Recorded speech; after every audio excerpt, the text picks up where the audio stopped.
Hi everyone, welcome or welcome back. My name's Katie if you don't already know. Today what I would like to talk about is a charity that I've decided to donate to for January 2020, which is going to be a refugee organization. And I just want to take this time to talk a little bit about refugees and why I'm interested in that population and what we can do to help. So I have taken down some notes and I will leave some sources at the end of this video. I might try to leave links below just so you can see where I get my information and all the research that has been done. And these are just facts that honestly a lot of them are surprising. They're surprising to most people because unless you actually seek out information on this topic, it's really hard to know what's actually going on. I don't know if that makes sense really, but I'll explain, I promise. So I mentioned in the previous video that I did want to do like a charity per month for 2020. This is like kind of a little bit late in the month. I wanted to do this video at the beginning of the month, but we'll see going forward. But for now, I actually haven't specifically picked a charity. I have a list of like 4 that I'm gonna pick from, and then I'm gonna donate to one of those, but it is going to be a refugee organization.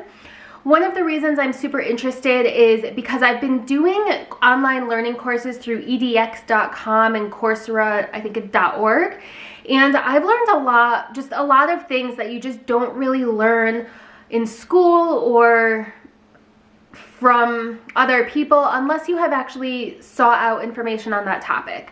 So for example, I didn't know that there was a United Nations Constitution. I didn't know that the World Health Organization had like a constitution written out. I didn't know that healthcare and things like that were considered a human right. I didn't know that education was considered a human right.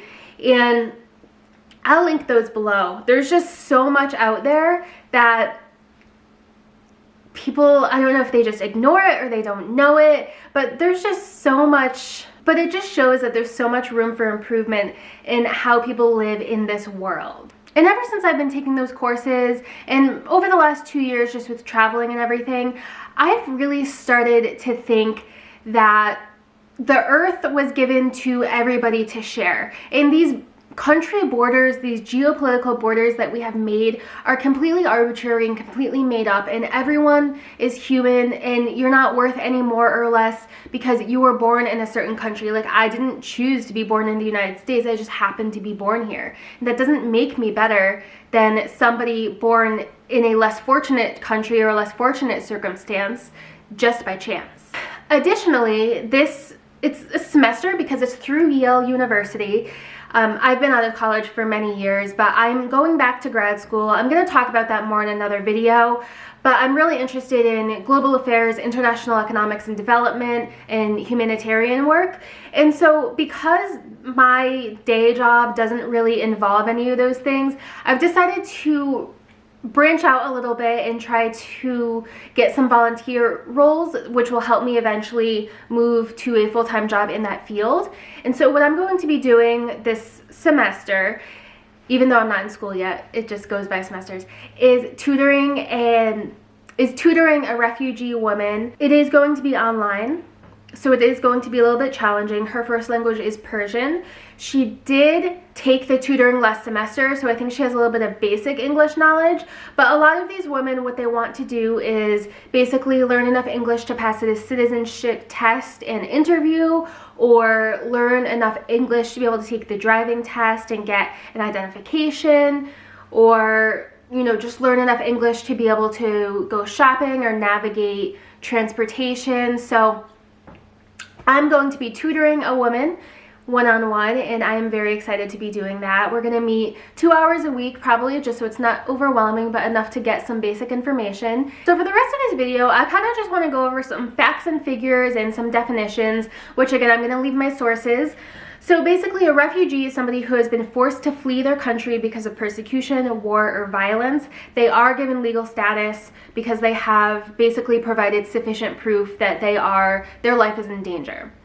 Different from an immigrant who is coming to a foreign country in order to live there, a lot of times for economic purposes, but not always. Asylum seekers are seeking international protection from dangers in their home country, but their claim for refugee status has not been approved yet. We see this a lot from Central American and Mexicans coming into the United States, where they are presenting themselves to seek asylum, to be granted asylum status and therefore essentially considered a refugee. A lot of times in Central American countries, there is a lot of gang violence, and not like Chicago. These are like totally next level gangs, unfortunately, and they have reason to believe that if they stay there, they will not survive.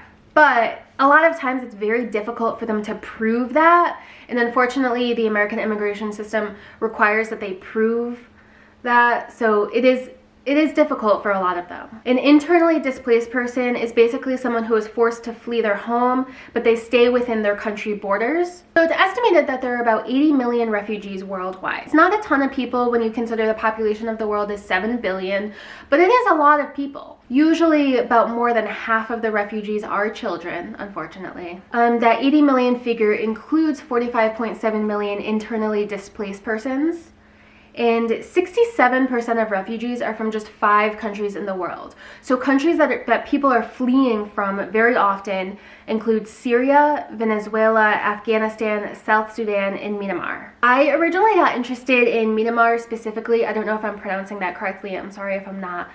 But I originally got interested specifically because I was looking at countries to visit and I wanted to go there, and then my husband brought up the Rohingya refugee crisis in Myanmar and how the country's government is not handling the refugee crisis very well and persecuting the Rohingya people, and he didn't want to basically support that government, so he didn't want to go there for a trip. Now, another kind of myth, I think, living in the United States, people think that everybody wants to come here and we have all these refugees and we have all that. And honestly, it's not true. The countries that are hosting the most refugees are Turkey, Uganda, Colombia, Germany, and Pakistan. But beyond that, 86% of refugees are being hosted in a developing country, and almost 30% of the refugees are being hosted in one of the least developed countries in the world. So basically, they're escaping a bad situation and they are going to another very, very poor country just because they're not afraid that they're going to be persecuted there. So this isn't about money. This is about escaping certain death. I don't know if I can say that on YouTube. So if somebody is a refugee, they are not just looking for handouts, they're not looking for money, they are literally looking to not have to look over their shoulder every 3 seconds or be afraid to go to sleep. Additionally, there are 4.2 million stateless people. Stateless people is a population of refugees that I am particularly interested in. I was reading about this in one of the online courses I was taking through EDX. It was pointed out that refugees sometimes only have like a 60-second notice from the time the military invades their neighborhood and they need to get out of their house. So they have 60 seconds to gather up any belongings, gather up their children, and get out. So a lot of times people forget a lot of important stuff. A lot of times people do not take their birth certificates with them, they don't take their identification cards, so when they arrive in another country, they have no proof of who they are, they have no proof of where they're from, their age, and then because they don't have this proof, they're not allowed to work, their children are not allowed to enroll in school, and I think that most people would agree that the children should be allowed an education. The United Nations agrees that with their constitution. It's just something that people don't think about. Stateless people are really double persecuted because they go somewhere for safety and then they get to the safe place and then they're still treated poorly just because they don't have documents. I mean, you could argue that people in these countries should have a go bag pact, but that's just not always a possibility for some people, or it's just not something that they think of because they're just trying to survive day to day. Additionally, a lot of children are born without birth certificates around the world. A lot of children are born in houses still. They don't have official birth certificates. They don't have official documentation. And that is something that I am also very interested in, as far as children aren't able to enroll in school because they never had a birth certificate because they were born at home because their parents can't afford to go to a hospital or get a midwife or something like that. So that is a big crisis that I think, not that I think I'm going to solve the world crisis, but it's something I would like to work on and look into in the future. So as I mentioned, my next notes talk about how refugee children miss out on an education. 76% of refugee children don't go to high school, so basically only 24% go to past primary, so sometimes it's middle school, sometimes it's high school. Globally, 84% of children attend secondary education, but again, only 24% of refugee kids. Refugee kids are only enrolled in college at 3%.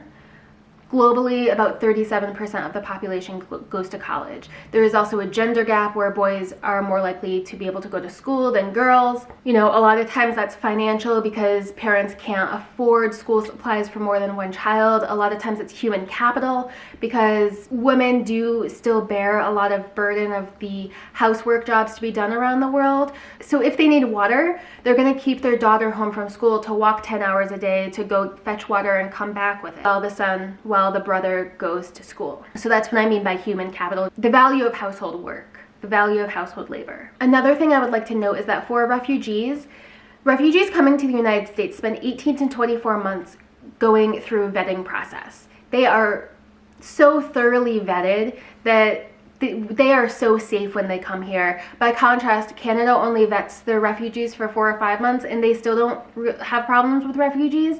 But literally the United States makes them go through a vetting process for 2 years while they're living in a tent in a refugee camp before they're allowed to come here. A lot of times children don't have access to education in these camps. A lot of times they don't even have the basic necessities because they're so overfilled. They don't have access to sanitation or water or food. And a lot of this falls on the NGOs to provide those things for children. And then there's a lot of myths about what refugees are entitled to when they get to the United States. I'm gonna put some links. They don't really get a lot of financial help.